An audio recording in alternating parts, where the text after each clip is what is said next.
So you guys all have been asking, what exactly do I do as a medical service officer? Well, I'm about to tell you guys. Let's get into it.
Welcome back everybody to my channel. I'm so glad you clicked this video because today I wanted to go ahead and tell you guys what exactly is it that I do in the military. I know a lot of you guys have been asking and I know that I posted it or I had mentioned something about it in my other video when I was talking about basically perspective from officers. I'll post it in the link below so you guys can click that video. If you have not seen that video, can't talk. If you have not seen that video already, there you go. That'd be another video for you to watch. So today I wanted to talk about kind of like 4 things that pertains to my job. And the first thing that I really kind of just wanted to clear the air is I want to talk about the difference between medics and meadows. A lot of people do not know that meadows is an actual thing and meadows actually exists. Every time when someone asks the officer, "Oh, you're in the medical department. Oh, you're a medic." No. Medics are for enlisted personnel. I'm a meadow. I'm a medical officer. Get it? Meadow, medical officer. Okay. Maybe you didn't get that. But anywho, say this to say that there's a huge difference between medics and meadows. The medics are obviously for the enlisted personnel. They are the people that are hands-on and they are the ones that'll save your butts as soon as you are immediate impact. A lot of times the medics are always gonna be 1 per platoon and they go out with the line units. The medics will basically provide that care hands-on and sustain that injury until they can get you to a Role 2 battalion aid station or Role 3, which is your CASH or combat support hospitals. A lot of the things hands-on, they're your first line heroes as far as when you have that immediate impact injury. Those, on the other hand, we do a lot of the things behind the scene. Plan, organize, facilitate. Sometimes we'll facilitate the medics to make sure they're where they're supposed to be. Both jobs are equally important, not saying that medics are better than meadows, but I just wanted you guys to understand there is a difference between medics and meadows actually exist. So for all you people out there who did not know that meadows was an actual job or an actual position, there you go. All right, so I wanted to cover where we actually work. Like an important one too, because a lot of people seem to think that, oh, you're a medical officer, so you automatically work in the hospital setting. That's not necessarily true. We are very versatile. We're kind of like the jack of all trades. We can work in a clinical setting or an operational setting. Clinical setting obviously would be your hospitals, which are actually your Role 4s. In AMED, we have 4 roles. You're gonna have your role 1, 2, 3, and 4. Role 4 are always gonna be the ones that are hospital settings. Your role 3 are your combat support hospitals, your field hospitals. Role 2 is kind of like your battalion aid station. In other words, it's like your sit call where you would go to get like the minor injuries. And then like your role 1, obviously those are where a lot of our frontline medics are gonna be at because they're on the front line. But on the operational side, you can be at a company level unit, serving as their meadow. Sometimes majority of the time, a lot of the meadows, if they're not in a clinical setting and they're operational setting, they're gonna be at a battalion level, because that's where the battalion utilizes most of the meadows. But as a meadow, your job is to help facilitate whatever it is that battalion commander wants you to do medical wise.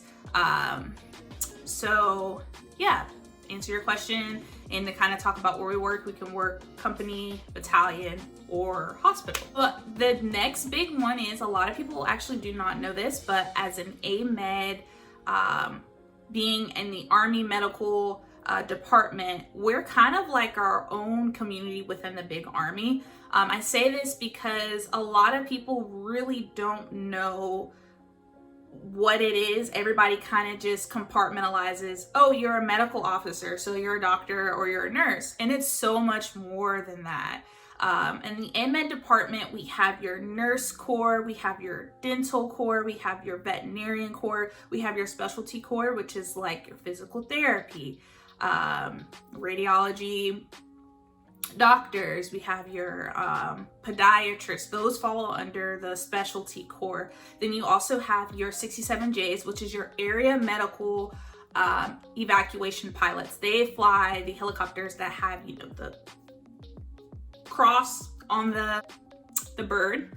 And then you have the medical service officers that fall under the 70 series. Now within the 70 series, you have your 70 Alpha, which is your healthcare administrator. And that one is special because with that 70 Alpha position, you can't have it unless you have your master's. And I'm currently working on my master's in healthcare administration. So once I complete my master's, I will reclassify from 70 Echo to a 70 Alpha healthcare administrator. So I will talk about my degree in another video. 70 Bravo is your generic one that all medical service officers initially get when they enter into BOLIC. Your 70 healthcare administrator is basically, you are kind of like the assistant, I want to say, to 70 Hotel, which is Health Service Plans Operations Intelligence. They mostly deal with the military decision making. That job, you're definitely going to go into the operational part. When you deploy downrange, your job as subject matter expert in the meadow in the room, you're supposed to know what are some harmful areas or anything that can hurt, have a potential have a potential risk on the soldiers who are deployed. You need to be able to map out, plan, have a PACE plan or primary and secondary route on where you want to place your battalion aid stations, just in case crap hits the fan and your soldiers need to be able to get back to care so they can be treated. It's so much more than that, and I won't go into detail because that's another story for another video. Your next one is going to be 70 Echo. That's what I am currently, patient admin officer. My job is basically what it sounds like, a patient admin officer. I'll get into that a little bit later in the video. The next one's 70 Kilo, which is your med log, medical logistics. I know a lot of people are like, oh, well, why do you guys have medical logistics when we have a whole quartermaster corps that deals with logistical as the whole Army? Well, AMED is its own community within the Army as a whole. We have a lot of class 1 medical supplies that is just too much to try to deal with, and putting that burden and that task on the quartermaster officers who deal with a lot of other stuff logistical wise throughout the Army. So it's just easier if we keep track of our own things. There's been talk that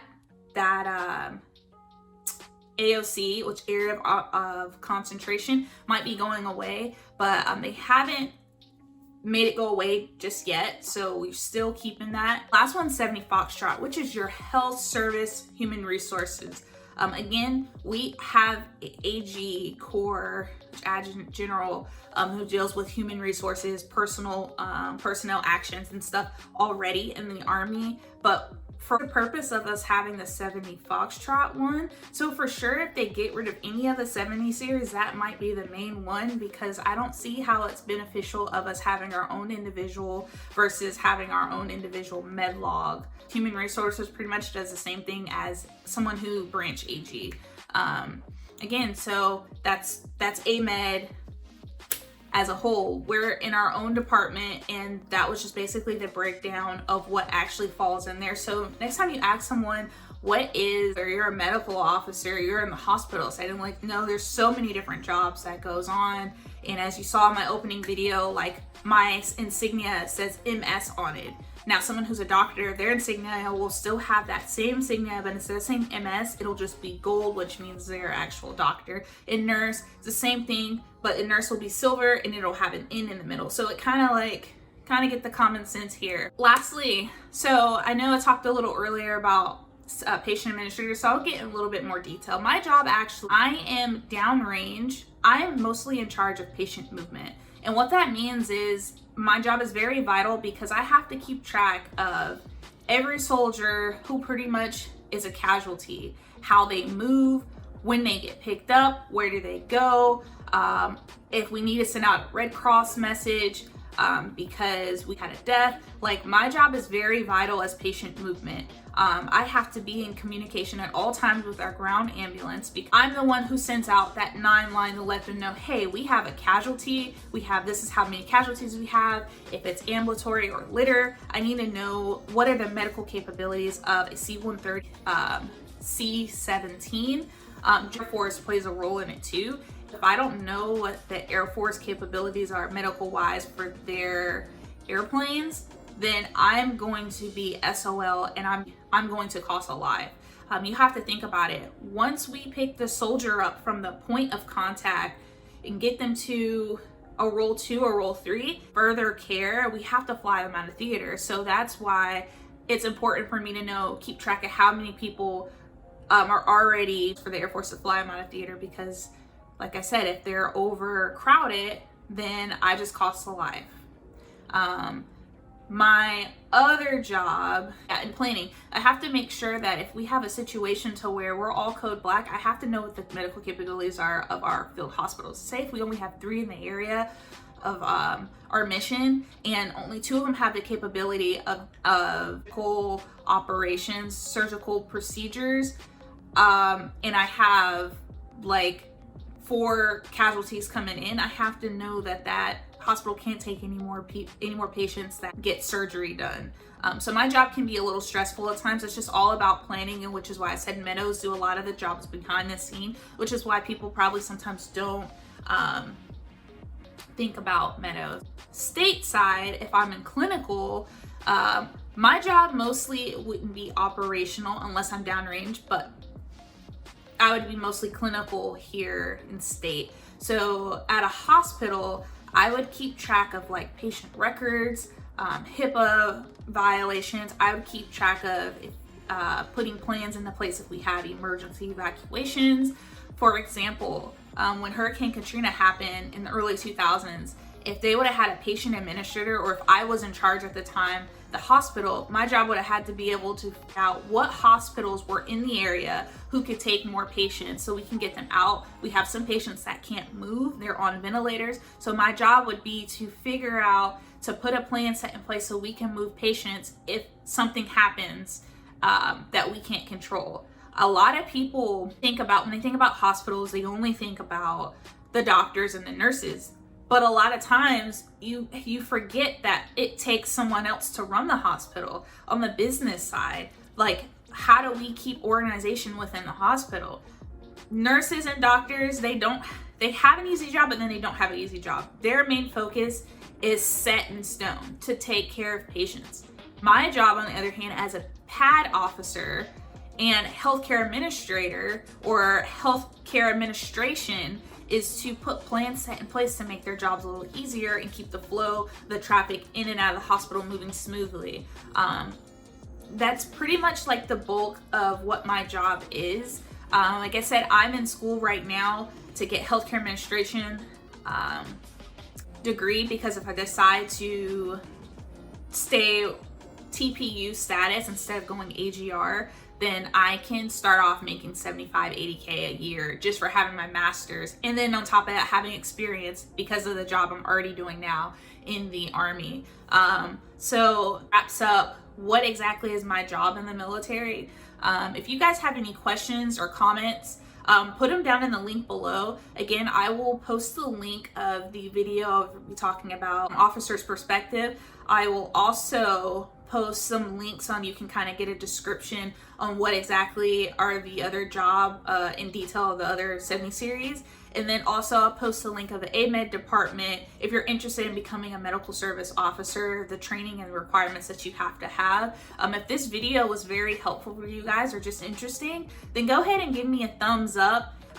Hit that like button and subscribe if you're not already subscribing. And I want to thank you guys so much for supporting me so far. I'm getting more subscribers every day, so that means I'm doing something right. You guys are watching my videos, and apparently I'm posting some interesting content. I do know that hot video right now is that officers, dating from an officer's perspective, not dating illicit. I'll post some more. You guys seem to like that video, so I'll post some more relationship videos and some things that I've been through. Yeah, so I hope you guys liked the video, and I'll look forward to seeing you guys in my next video. Bye.